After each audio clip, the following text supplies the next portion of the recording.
Hello, SolarLune here, and this is a Gearend Devlog video.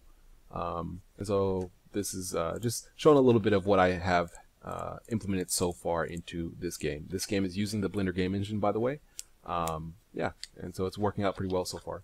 So I've added a few things. The first thing that you might notice is that, well, he's bobbing a lot more. I kind of added some basic bobbing to the weapons, just to kind of give a little more of a feel like he's got stuff on. So the idea that I mentioned around the game was that you would get different items, give different weapons, different things. You build it, attach, and kind of customize your robot a little bit to give him the different abilities he needs to traverse the facility and kind of explore a little bit. So that's what I'll be showing, just some basic stuff today. Just kind of got the basics in there.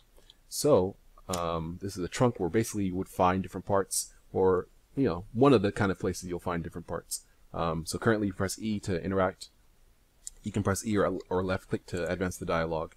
And this is mainly done because the joystick works pretty much the exact same way as the keyboard and mouse. So I've caught them up to the point where basically they're the exact same. So you use the left stick to move, right stick to aim, LB or the left bumper to jump, RB to shoot, and R trigger to use the other weapon. So you have two weapons on each arm, and you can use either one at any given time, basically.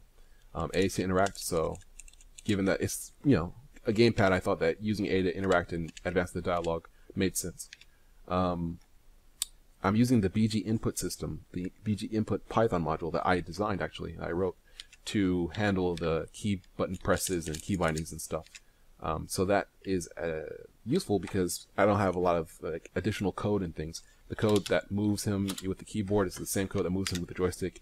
I added a function to check to see if you're using the right analog stick to aim, and if so, then it'll go ahead and hide the mouse cursor. So you can use the mouse cursor to aim as usual, but then when you use the right analog stick, it automatically hides the cursor. And in order to get the cursor back, you just click with the mouse. So basically, the game's checking to see what you're trying to play with. Okay, so this is some destructible walls I just designed to kind of make you learn the controls enough to get out. And then you press A and go ahead and interact. There's a transition, and there's some music in the background. The music is a new track. The old track that I had is good, but it's kind of intense. So I'm not sure if I'm going to have that or this, but it's working pretty well. So I'm using a transition of kind of like a gradient that just passes down over the screen, and that cuts into the new position of where you're going.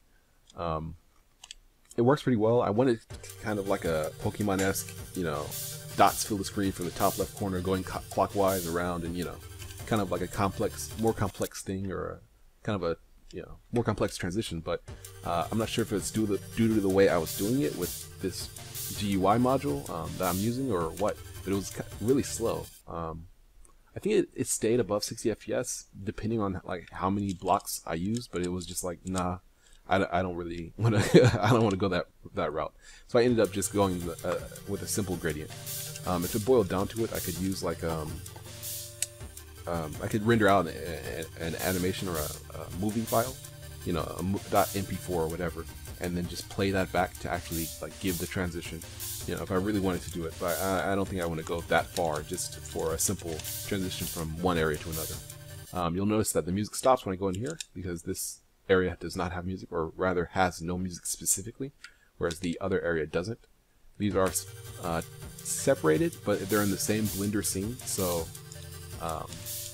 it's useful to have this if I wanted to have like puzzles take place across rooms. If I wanted to have NPCs go different places, it should be possible. I guess I didn't mention it. This is being made with the Blender game engine, and I just realized that there's no side wall here. There's no this part of the wall. You can't see it, but the part of the wall where forget it. I'll fix it. But yeah, this is being made with the Blender game engine. It's working pretty well. This is some grass. I got just kind of recolored it to make it look a little more interesting, and have it waving in the wind and reacting to the shots that you have. So the right button, R button, the right bumper, RB, is used to shoot, and the right trigger is used to use your other item, which in this case I give him a sword.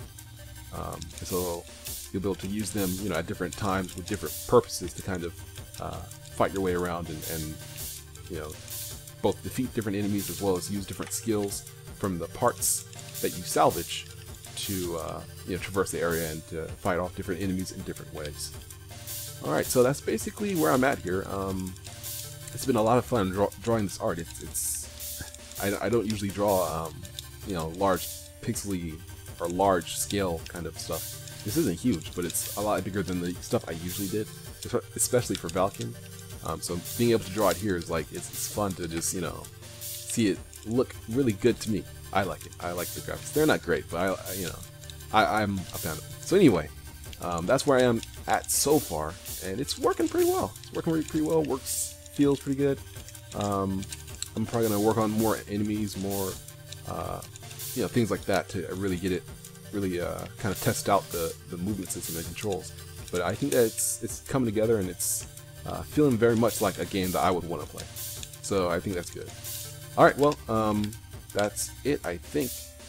Oh, I was gonna say, I'm making, you know, all the tutorials I usually make. I'm probably gonna make some more, like showing the GUI system in this, showing kind of how I do different things. I'm not a big fan of how I did the weapons, how they're made and kind of controlled behind the scenes. But so I probably won't make a tutorial about that.